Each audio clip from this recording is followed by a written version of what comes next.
안녕하세요. 반갑습니다. 조희은 목사입니다. 한사랑학당 북바이블 스터디 전도서 네 번째 시간을 열겠습니다. 전도서의 핵심을 한 문장으로 한다면 전도서 12장 13절 말씀으로 표현할 수 있겠습니다. 하나님을 경외하고 그의 명령을 지키는 것이 사람의 본분이다 입니다. 이런 결론 안에서 전도서 전반부의 핵심은 전도자가 경험한 것과 관찰한 것을 통해서 인생이 헛되다라는 주장을 우리에게 주고 있습니다. 그런데 이것을 허무주의나 염세주의적인 태도라는 것으로 오해해서는 안 될 것입니다. 먼저 전도자가 경험한 지혜, 쾌락, 수고, 그리고 전도자가 관찰한 때, 학대, 수고, 왕, 존귀, 재물, 장수의 주제를 다루면서 하나님이 인생 가운데 계시지 않으면 그 모든 것들이 헛되다라는 깨달음을 우리에게 주는 것이지요. 그리고 전도서 7장을 시작으로 후반부를 짧게 요약하자면 전도자가 점점 깊이 사유하고 마음을 써서 이 땅의 모든 일들과 하나님의 방법에 대해 깨달아가는 것을 우리가 볼 수가 있습니다. 전도자는 해 아래에 있는 우리 모두는 미래를 다 알지 못하며 모든 것이 다 하나님 손 안에 있다는 것을 강조하고 있습니다. 그렇기 때문에 때로 의인은 고통을 당하는 반면 악인은 번성하는 것처럼 보이지만 그것은 착각이라고 말하고 있습니다. 모든 사람들은 하나님과 하나님의 방법을 잘 이해하지는 못하지만 결국엔 의미 있는 삶을 살기 위해서 젊은 날에 하나님을 기억하고 하나님을 경외하는 것이 사람의 본분이라는 것을 이 후반부에서도 주장하고 있습니다. 이제 7장부터 시작되는 전도서 후반부는요, 헛된 인생을 어떻게 살아가야 하는지에 대해서 교훈을 주고 있습니다. 이 시간에는 7장부터 12장까지의 이 후반부 단락 중에서 7장부터 9장까지 말씀을 살펴보려고 하는데요. 모든 것이 하나님의 손에 있다는 전도자의 깨달음을 함께 나누고자 합니다. 7장 말씀으로 들어가기 전에 전도서 6장 10절에서 12절 말씀을 먼저 살펴보려고 합니다. 전도서의 중앙에 위치한 이 6장이 전반부와 후반부의 가교 역할을 한다고 지난주에 말씀을 드렸습니다. 특히 6장 1절부터 9절은 전도서 전반부의 내용을 정리하는 그런 내용으로 연관됐다는 것, 그리고 다음 6장 10절부터 12절까지가 이제 앞으로 후반부 7장부터 12장까지 다뤄질 그 교훈에 대한 문제 제기를 하는 것이라고 볼 수 있겠습니다. 6장 11절에서 12절 말씀을 보시면 헛된 것을 더하게 하는 많은 일들이 있나니 그것들이 사람에게 무슨 유익이 있으랴. 헛된 생명의 모든 날을 그림자같이 보내는 일평생에 사람에게 무엇이 낙인지를 누가 알며 그 후에 해 아래에서 무슨 일이 있을 것을 누가 능히 그에게 고하리요. 전도서 6장은 무슨 일이 있을지 누가 말해주겠는가 라는 질문으로 이렇게 끝이 나고 있는데요. 인생에서 무엇이 낙이고 좋은 것인지 아는 거 불가능하고 죽음도 앞으로의 미래도 다 알 수 없다는 것은 어떻게 보면 인생의 무의미함만 우리에게 남는 것 같기도 합니다.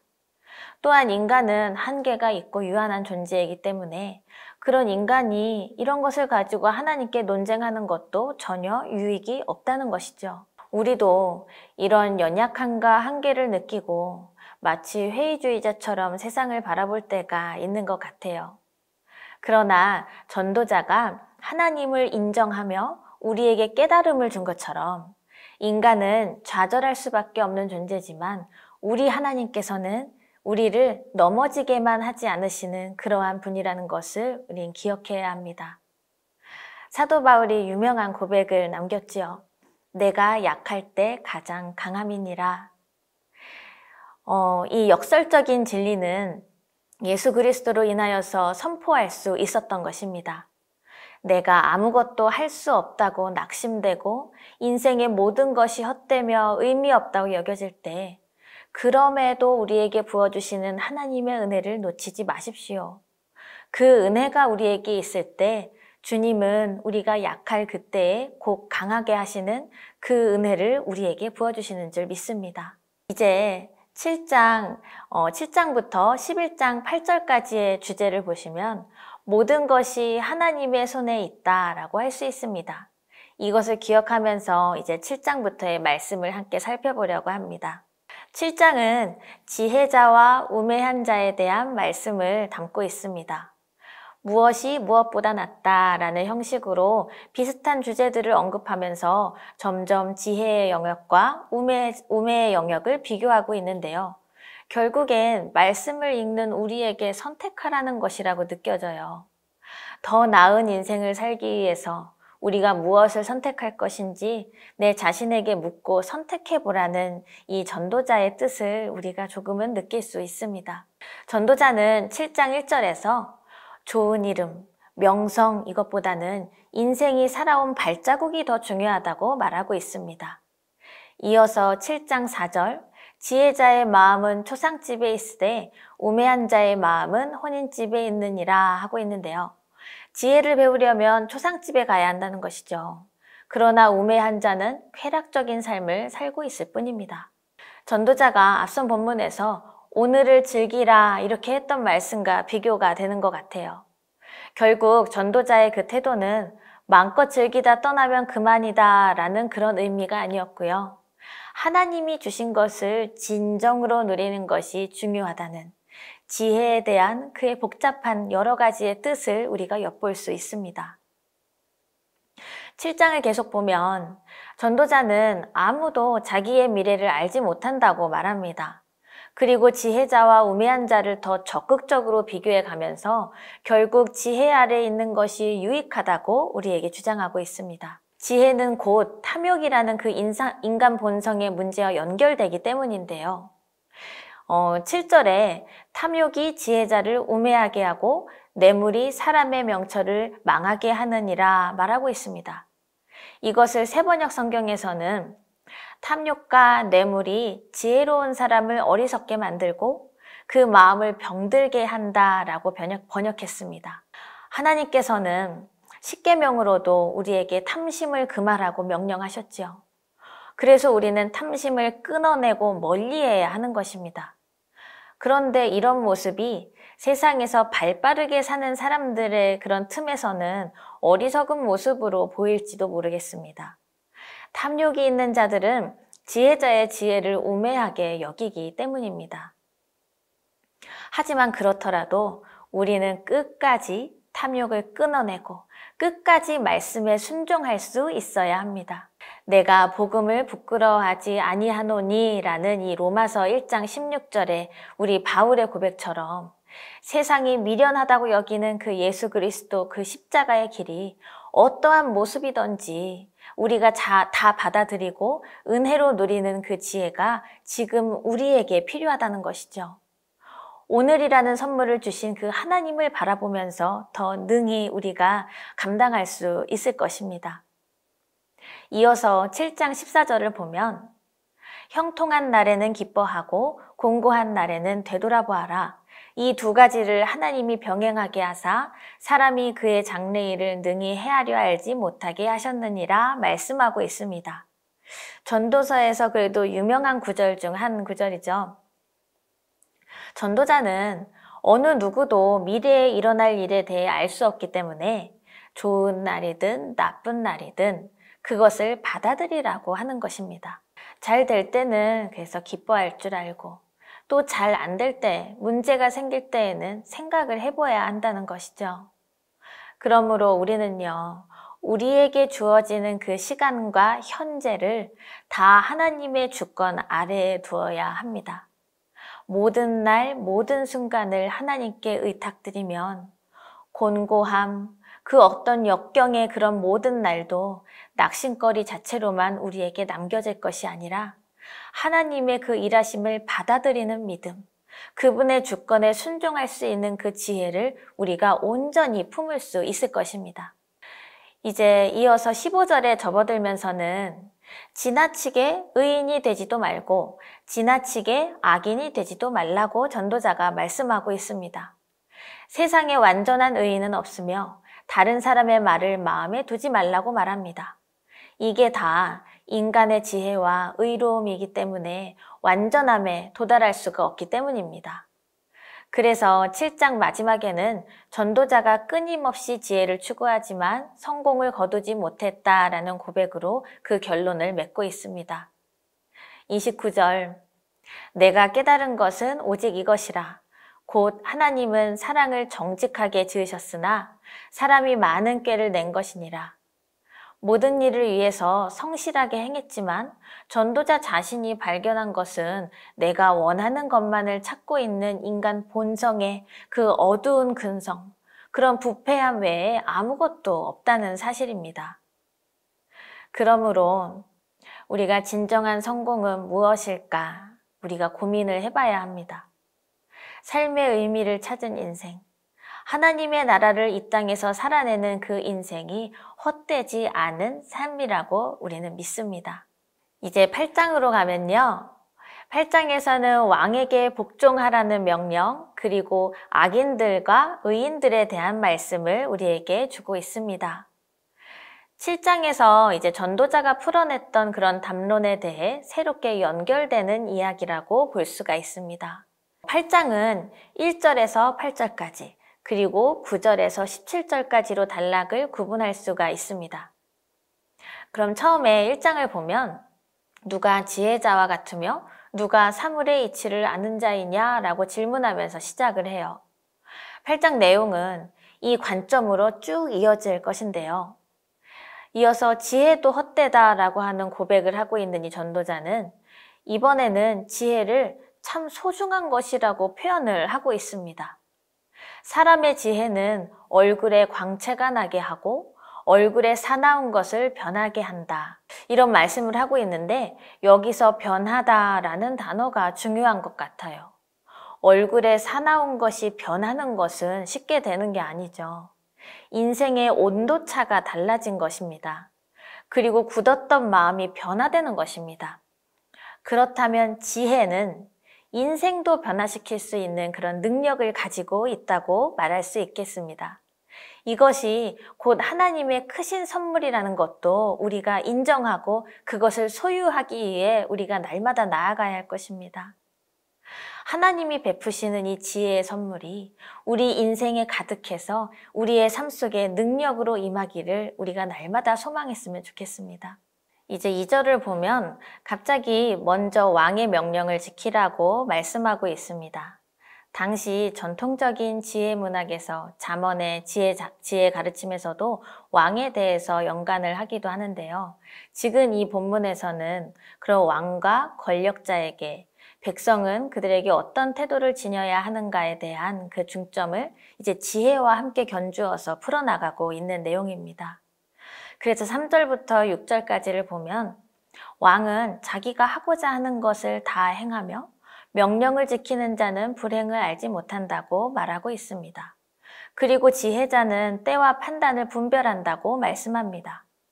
전도자가 보기에 왕이 휘두르는 세상 권력이 매우 막강한 것 같지만 아무리 큰 권력을 가지고 있다 해도 사람은 장래 일을 다 알지 못한다고 말하고 있습니다.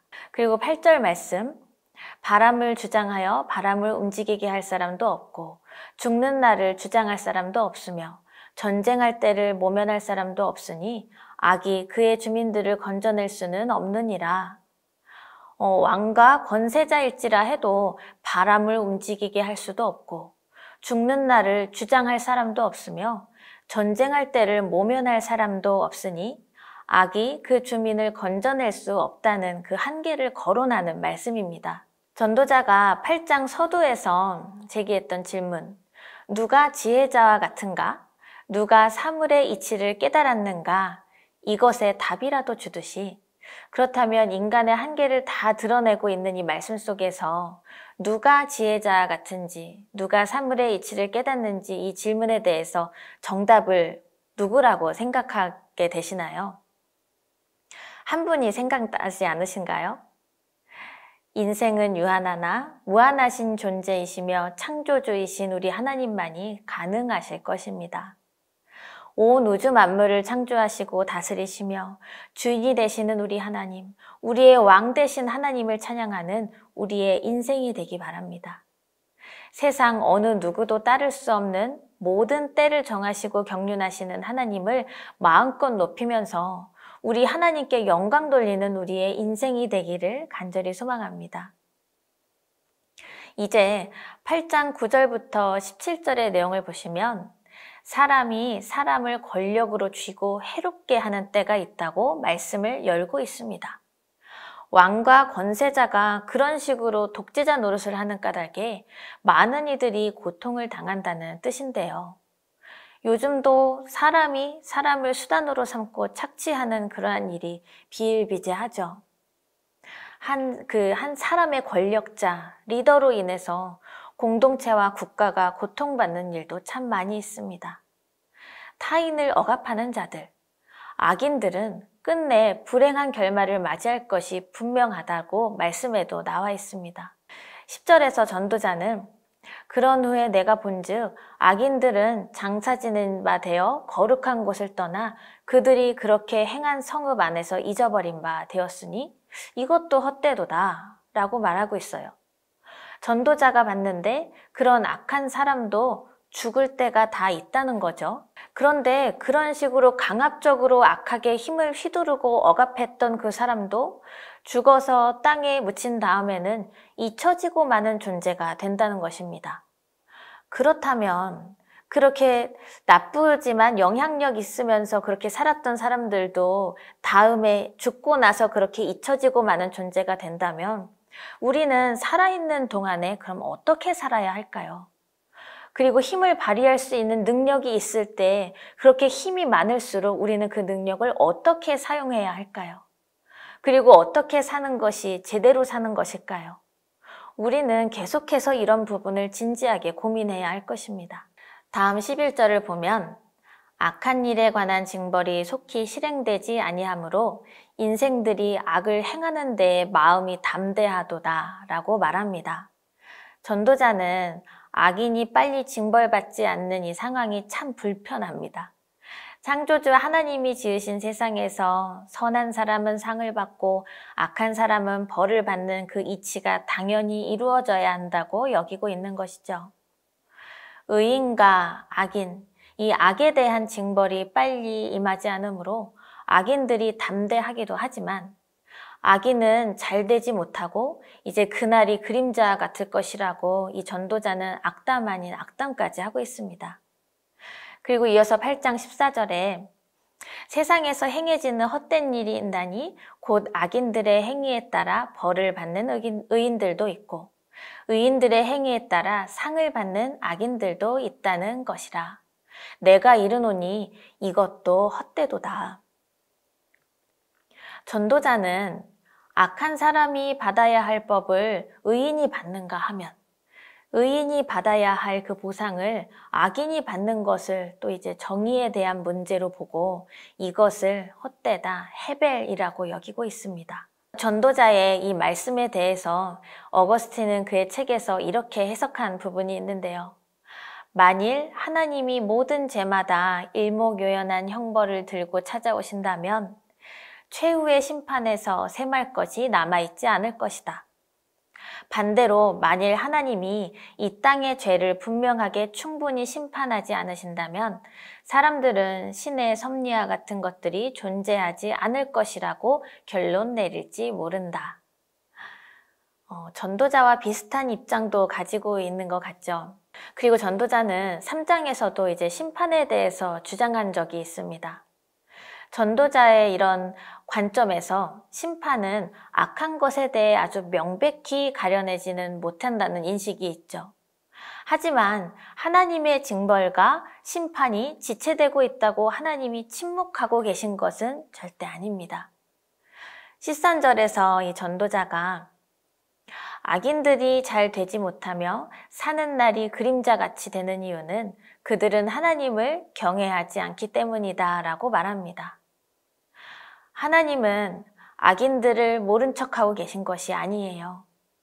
하나님 당신을 경외하는 자녀들이 되기를 원하시며 끝까지 사랑으로 끝까지 인내하고 계신다는 것을, 하나님 아버지의 그 마음을 우리는 깨달아야 할 것입니다. 하지만 우리는 그분의 뜻을 다 헤아릴 수가 없죠. 17절 말씀처럼 전도자는 세상의 이치도 사람의 작은 생각으로는 다 알 수 없고 하나님의 방법은 지식으로 도저히 헤아릴 수도 없다는 것을 확실하게 알고 있습니다. 헛되다고 여기지는 그 세상 속에서 전도자는 현실을 이제 제시하고 있어요. 15절 말씀을 세번역 성경으로 보면 나는 생을 즐기라고 권하고 싶다. 사람에게 먹고 마시고 즐기는 것보다 더 좋은 것이 세상에 없기 때문이다. 그래야 이 세상에서 일하면서 하나님께 허락받은 한평생을 사는 동안에 언제나 기쁨이 사랑과 함께 있을 것이다. 복잡하고 수긍할 수 없는 세상 속에서 마음과 생각이 낙심하여 무너지기에는 우리가 살아가는 지금 이 또한 오늘의 일상이 너무나 아깝다는 것이죠. 우리의 두 손에 쥐어진 그 일상과 그 현실은 창조주 하나님이 우리에게 기꺼이 허락하시고 기쁘게 누리라고 내어주신 복과 은혜이기 때문입니다. 먹고 마시고 즐거워하는 것보다 더 나은 것은 이 세상에 없다고 전도자가 말하고 있지요. 아무리 세상이 의인과 악인들의 문제가 있더라도 먹고 마시고 수고하는 이 일상부터 기본적으로 제대로 해나가면 그것이 주어진 일상에서 하나님의 그 마음과 뜻을 알아가는 지혜의 길을 걷는 것이라는 것을 우리가 이 시간 믿기 원합니다. 그렇게 하루하루를 하나님의 섭리를 인정하면서 매일의 은혜를 주심을 기쁨으로 받고 살아가는 우리 모두의 인생이 되기를 간절히 원합니다. 9장에서는 모든 것이 하나님의 손 안에 있다고 말씀을 시작하고 있습니다. 그리고 지혜와 나음에 대해서 주장을 하고 있죠. 9장은 1절부터 12절까지 그리고 13절부터 이제 10장 15절까지를 이제 나누어서 이렇게 생각해 볼 수 있겠는데요. 그래서 이 시간에는 이 9장 말씀을 12절까지의 내용만 이렇게 살펴보고 다음 시간에 이제 마지막 12장까지 말씀을 나누면서 전도서 강의를 마칠 예정입니다. 이전에 8장 말미에서 전도자가 불편한 현실에 대해 토로하고 세상 이치를 다 이해할 수 없다고 깨달으면서 그 말씀을 마쳤는데, 전도자는 9장에서 이제 약간은 새로운 느낌으로 말씀을 시작하고 있습니다. 이 모든 것을 마음속으로 생각해 보았고 내가 깨달은 것이 있다고 말하고 있습니다. 1절에 이 모든 것이란 게 전도서 8장 마지막에서 말한 해 아래에서 행해지는 모든 일들을 지칭하고 있는 건데요. 악인과 의인들에 대한 현실이 참 모순적이고 부당하게 여겨져서 해벨이라고 결론 지어버렸지만, 전도자는 이 문제에 대해서 이전처럼 그냥 살펴보기만 하는 것이 아니라 내가 마음에 두었다라고 말씀하고 있습니다.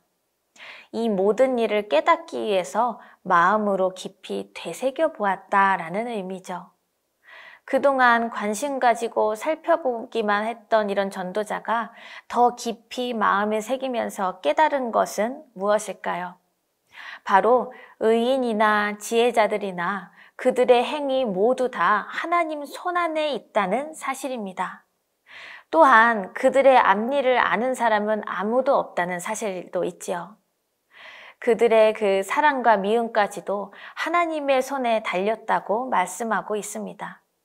성경에서 보통 하나님의 손이라고 표현하는 것은 하나님의 권능 또는 하나님의 도우심 아니면 조종해 주심 이런 것을 의미하고 있습니다. 오늘 본문에서 하나님의 손은 도우심과 조종해 주심에 대해서 더 의미를 두고 해석을 해도 좋겠습니다. 이렇게 전도자는 지혜로운 자, 의로운 자, 악인, 우매한 자들을 각각 나뉘어서 그에 걸맞는 상과 벌을 다 생각해 왔지만 이제는 그 모든 인생들이 단 한 가지, 하나님의 손 안에 있는 인생이라고 인정하게 된 것이지요. 이 말씀을 붙들은 우리도 마찬가지가 아닐까요? 내 자신의 인생과 모든 장래가 오직 하나님의 손 안에 있다는 것을 여러분 인정하고 계십니까? 하나님만이 나의 삶을 컨트롤하시도록 다 내어드리고 늘 그분의 인도하심 안에 거하는 우리의 인생이 되고 있습니까? 그렇게 살아갈 수 있기를 원합니다. 2절 말씀에서 전도자가 말합니다. 모든 사람에게 임하는 모든 일이 결국 똑같다는 것인데요. 의인이나 악인이나 선한 자나 악한 자나 깨끗한 자나 더러운 자나 예배하는 자나 예배 드리지 않는 자나 같은 운명을 타고났다고 말합니다. 같은 운명이라는 것은 결국 죽음에 대해서 이야기하는 것이고 이 내용들이 다 죽음에 대한 단상이죠. 전도서에서 여러 번 등장하는 주제이기도 하지요. 모든 인간은 죽음 앞에서 다 평등합니다. 인간뿐만 아니라 하나님이 창조하신 모든 피조물들도 마찬가지입니다. 죽음이라는 것, 종말이라는 것이 해 아래에 있는 모든 차이와 차별을 수평적인 관계로 정리하는 중요한 장치가 된다는 것인데요. 그런데 3절에서 전도자의 말씀이 조금 의아한 것은 모두에게 임하는 모든 일, 그 죽음이 해 아래에서 일어나는 모든 일 중에 악하다고 불편한 마음을 표현하고 있습니다. 전도자에게는 죽음이 공평의 의미보다는 악하고 거짓된 인생이 광기를 품고 있다가 결국 죽고 마는 그냥 부정적인 한계를 느끼게 한 것이 아닐까 생각이 됩니다. 그래서 전도자는 죽음보다는 살아있음의 가치를 이제 더 중요하게 여기면서 말씀을 이어나가는데요. 산 개가 죽은 사자보다 낫다고 표현합니다. 그리고 나의 가치와 힘을 자랑할 수 있는 것도 살아있을 때나 가능한 일이라고 말씀합니다. 죽으면 다 끝이라는 거죠. 그리고 산 자들은 죽을 줄을 알되 죽은 자들은 망각된다고 말씀하기도 합니다. 살아있음 자체가 가치가 있고 희망이 있다는 거죠. 사실 전도자는 죽음 이후의 삶을 알지 못하기 때문에 죽음을 완전하고도 허무한 끝으로 여기고 있는 것인데요. 어떤 학자는 전도서를 읽는 독자들에게 당부하는 말도 한 것 같아요. 이제 전도자를 두고 이제 일관성 없이 말을 바꾸는 것이라고 생각된다면 그 오해가 없기를 바란다는 이야기를 적은 것도 봤습니다. 책 일상의 신학 전도서를 쓴 박사님은 전도자가 이쪽 저쪽 다 비난하는 그런 건 더더욱 아니고 모순처럼 보이거나 대립하는 것을 늘어놓으면서 말하는 이 방식은 전도자의 치우침 없는 사고를 반영하는 것이다. 사실 전도자가 모순적인 것이 아니라 그가 관찰한 세상이 모순으로 가득 차다라고 쓴 것을 봤는데 저도 동의하는 바입니다. 우리는 이 9장에서 말하는 죽음과 생명에 대해서 이 단락 안에서의 의미로 정리를 할 필요가 있습니다. 이 본문이 말하려는 것은 죽음이라는 그 운명은 어느 누구에게나 똑같다는 것입니다. 3절 말씀에서 모든 사람의 결국은 일반이라 이것을 기억하시면 되겠습니다. 이제 7절을 보면 죽음으로 집중되었던 이 시선이요, 살아있음의 가치로 다 이렇게 옮겨갑니다. 살아있는 자의 일상을 세세히 헤아리면서 우리에게 이 전도자가 또 말씀하고 있습니다. 너는 가서 기쁨으로 너의 음식을 먹고 즐거운 마음으로 너의 포도주를 마셔라. 하나님이 그것을 좋게 봐주신다 라고 해요. 그리고 너의 의복을 항상 희게 하며 너의 머리에 그 향기름을 그치지 않게 하라 라는 이 전도자의 이야기는 오늘을 즐겨라 라는 의미는 아닙니다. 이번에는 주어진 삶의 작은 순간순간이 참 귀하다는 이 전도자의 마음을 우리가 기억하기 원합니다. 참 귀하기 때문에 먹는 것도 기쁘게 즐겁게 하라는 거예요. 이어서 9절과 10절에서는 하나님께서 해 아래에서 내게 주신 날에 사랑하는 아내와 즐겁게 사는 것이 내 몫이라고 하면서 살아있는 동안에 힘을 다하여 일하라 말씀을 하고 있습니다. 날마다 마주하는 음식도 기쁘게 대하는데 날마다 만나는 사람들을 귀하게 여기고 행복하게 교제하라는 것이죠. 그리고 힘을 다하여서 맡은 일을 책임지고 넉넉히 감당하면서 살아가라는 그러한 말씀입니다. 그런데 말씀 중에 이제 흰 옷을 입고 머리에 향 기름을 바르고 포도주를 마시는 것은 이제 구약 성경에서 축제를 표현하는 그러한 요소들입니다.